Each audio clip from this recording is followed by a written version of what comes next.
Past perfect tense సెంటెన్స్ని positive క్వశ్చన్గా negative statement negative క్వశ్చన్గా మార్చడం చూద్దాము.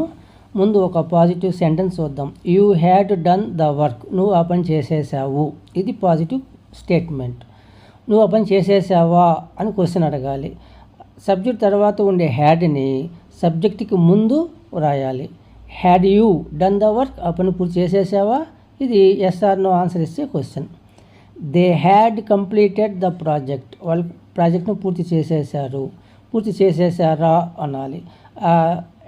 హ్యాడ్ అనే పదాన్ని దే అనే సబ్జెక్ట్కి ముందు ఉపయోగించాలి. Had they completed the project? ఇవి ఎస్ ఆర్ నో ఆన్సర్ ఇచ్చే క్వశ్చన్స్ అవుతాయి. ఇప్పుడు నెగిటివ్ స్టేట్మెంట్. పాజిటివ్ స్టేట్మెంట్లో హ్యాడ్ తర్వాత నాట్ ఉపయోగిస్తే అది నెగిటివ్ స్టేట్మెంట్ అవుతుంది. Subject had, not, V3 verb, object. We had not made any nuisance. మేము ఏ విధమైన న్యూసెన్స్ చేయలేదు. He had not done the work. అతను పని పూర్తి చేయలేదు. I had not written any exam. నేను ఏ విధమైన ఎగ్జామ్ రాయలేదు. ఇట్లా పాజిటివ్ స్టేట్మెంట్లో హ్యాడ్ ఉంటుంది కదా, ఆ హ్యాడ్ తర్వాత నాట్ ఉపయోగిస్తే అవి నెగిటివ్ స్టేట్మెంట్స్ అవుతాయి. ఇప్పుడు నెగిటివ్ క్వశ్చన్స్గా ఎలా మార్చాలంటే ఆ హ్యాడ్ నాట్ని సబ్జెక్టు ముందు రాయాలి. పాజిటివ్ సెంటెన్స్లో హ్యాడ్ని సబ్జెక్టు ముందు రాసినట్లుగా ఇక్కడ కూడా హ్యాడ్ నాట్ని సబ్జెక్టు ముందు రాయాలి. హ్యాడింట్ యూ ఫినిష్డ్ ద వర్క్? నువ్వు ఆ పని పూర్తి చేసేయలేదా? హ్యాడింట్ షీ పర్ఫార్మ్ డ్యాన్స్? ఆమె డ్యాన్స్ చేయలేదా? ఇట్లా సబ్జెక్టు తర్వాత ఉండే హ్యాడ్ నాట్ని సబ్జెక్టుకి ముందు రాస్తే అవి నెగిటివ్ క్వశ్చన్స్ అవుతాయి. పాజిటివ్ స్టేట్మెంట్ ఎలా ఉంటుంది? Subject had, V3 object.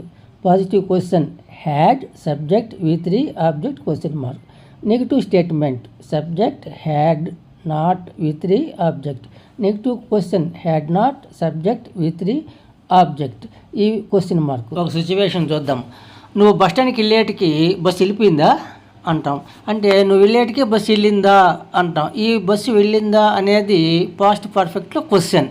అప్పుడు had the bus gone before you reach అంటాం. నువ్వు వెళ్ళే ముందే బస్సు వెళ్ళిపోయిందా అంటాం. అలాంటప్పుడు ఈ పాజిటివ్ క్వశ్చన్ అడుగుతాం.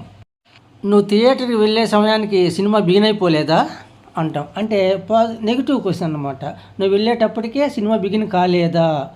Had not the movie started? అంటే ఈ పాజిటివ్గా నెగిటివ్గా కూడా మనం క్వశ్చన్స్ అడుగుతూ ఉంటాం. రోజువారీగా మనం ఇవి ఉపయోగిస్తూ ఉంటాము.